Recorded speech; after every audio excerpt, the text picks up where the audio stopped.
Hello friends, அஸ்ஸலாமு அலைக்கும். Welcome back to my channel. இன்றைக்கி நம்ம என்ன ரெசிபி பார்க்க போகிறோம்னா, ஒரு 500 பேர் சாப்பிட்ற அளவுக்கு அன்னாச்சி பழ கேசரி தாங்க. அதாங்க பைனாப்பிள் கேசரி தான் நம்ம எப்படி செய்யணும் பார்க்க போகிறோம்.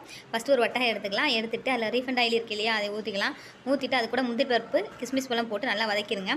நல்லா கிஸ்மிஸ் பழம் வதங்கி வந்ததுக்கப்புறம் பைனாப்பிள் நம்ம கட் பண்ணி வச்சுருக்க பைனாப்பிளை அது கூட சேர்த்துக்கோங்க. சேர்த்துட்டு ஒரு குடம் அளவுக்கு தண்ணி ஊற்றிக்கலாம். தண்ணி ஊற்றி அது நல்லா வேகணும். நல்லா வெந்ததுக்கப்புறம் தான் நம்ம கேசரியை ப்ரிப்பேர் பண்ண முடியும். அது நல்லா வெந்ததுக்கப்புறம் நம்ம அளந்து வச்சுருக்க தண்ணியை அது கூட சேர்த்துக்கலாம். தண்ணி நல்லா கொதித்து வரட்டும். நல்லா கொதித்து வந்ததுக்கப்புறம் நம்ம நறுக்கி வச்சுருக்க, அதாவது பவுட்ரு பண்ணி வச்சுருக்க ஏலக்காய் பவுட்ரு அது கூட சேர்த்து நல்லா மிக்ஸ் பண்ணிக்கலாம். மிக்ஸ் பண்ணதுக்கப்புறம் நம்ம தேவையான ஜீனி எடுத்து வச்சுருக்கோம். அதே அது கூட சேர்த்து நல்லா மிக்ஸ் பண்ணிக்கலாம். நல்லா ஜீனி மெல்ட் ஆகிற அளவுக்கு நல்லா மிக்ஸ் பண்ணிக்காங்க. மிக்ஸ் பண்ணதுக்கப்புறம் நம்ம எல்லோ கலர் கேசரி பவுடரை எடுத்து வச்சுருக்கோம். அதை அது கூட சேர்த்துக்கலாம். உங்களுக்கு தேவை நீங்கள் ஆரஞ்சு கலர் புஷ் பவுடர் சேர்த்துக்கலாம். இல்லை எனக்கு எல்லோ கலர் வேணும், எல்லோ கலர் புஷ் பவுடர் சேர்த்துக்கலாம். நம்ம பைனாப்பிள் கேசரி பண்ணுறதுனால நம்ம எல்லோ கலர் ஃபுட் பவுடர் அதில் ஆட் பண்ணுறோம். அதில் எவ்வளோ தேவையோ அந்த அளவுக்கு கலருக்கு ஏற்ற மாதிரி நம்ம ஆட் பண்ணியாச்சு.